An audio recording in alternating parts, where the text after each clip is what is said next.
దేవుని కుమారులుగా మనం పిలువబడాలంటే మనం ఏం సమకూర్చాలంటే సమాధానాన్ని సమకూర్చాలి. మనం పలానా ఆవిడ వస్తుందంటే, అమ్మో ఆవిడ వచ్చిందంటే గొడవెట్టేస్తుందిరా బాబు, ఆవిడ వచ్చిందంటే ఇక్కడ ఏదో గొడవ అయిపోతుంది.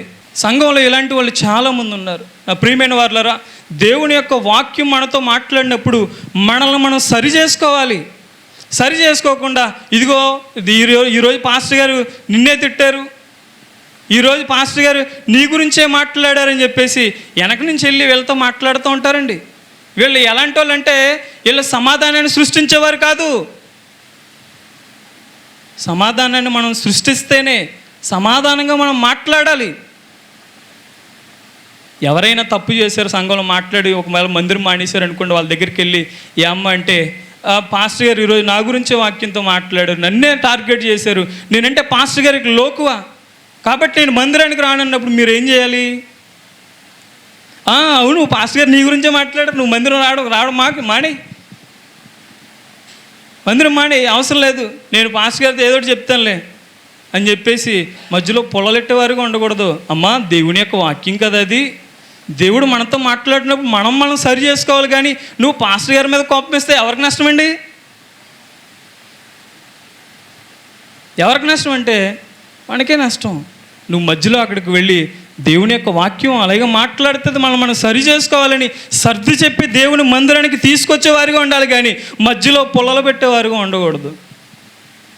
ఈ రకమైన పరిచర్లు కూడా చాలామందికి ఉంటాయండి. ఏంటంటే వాళ్ళ పరిచర్య ఏంటంటే స్టిక్ మినిస్ట్రీ అండి. వాళ్ళది ఏ మినిస్ట్రీ అండి? స్టిక్ మినిస్ట్రీ అనమాట అండి. వీళ్ళు ఏం చేస్తూ ఉంటారంటే సంఘంలో ఉన్న ఒక ఇద్దరికి మధ్యలో ఏం చేస్తారంటే పొలాలు పెడతా ఉంటారనమాట అండి. పొలాల పరిచర్య ఇది ఒక విధంగా చెప్పాలంటే. ఇలా బయట పొలాలు అమ్మరు, కానీ ఇక్కడ ఇద్దరు మధ్యలో పొలాలు పెడతా ఉంటారు.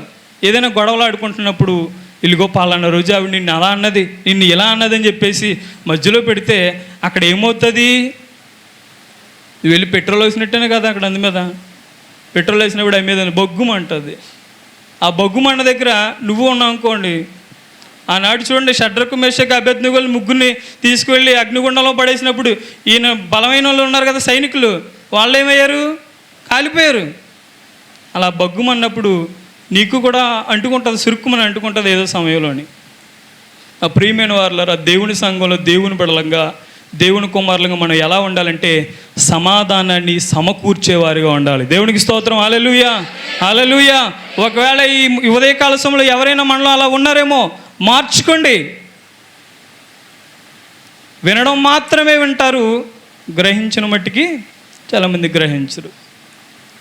చెప్పారులే పాస్టర్ గారు నా గురించే చెప్పారని మరలా ఇప్పుడు బయటకు వెళ్ళిన తర్వాత కూడా మాట్లాడుకుంటారు. మాట్లాడుకుంటే తప్పులేదు. ఒకవేళ నువ్వు సమాధానాన్ని సమకూర్చలేకపోతే నువ్వు దేవుని కుమారుడువు, దేవుని కుమార్తెవని పిలుచుకోవడానికి నీకు హక్కు లేదు. దేవుని కూడా నిన్ను అలా పిలవడు. వీళ్ళు ఏం చేస్తూ ఉంటారంటే మధ్యలో పొలాలు పెడతా ఉంటారు. ఏం చేస్తారండి? పొలాలు పెడతా ఉంటారు.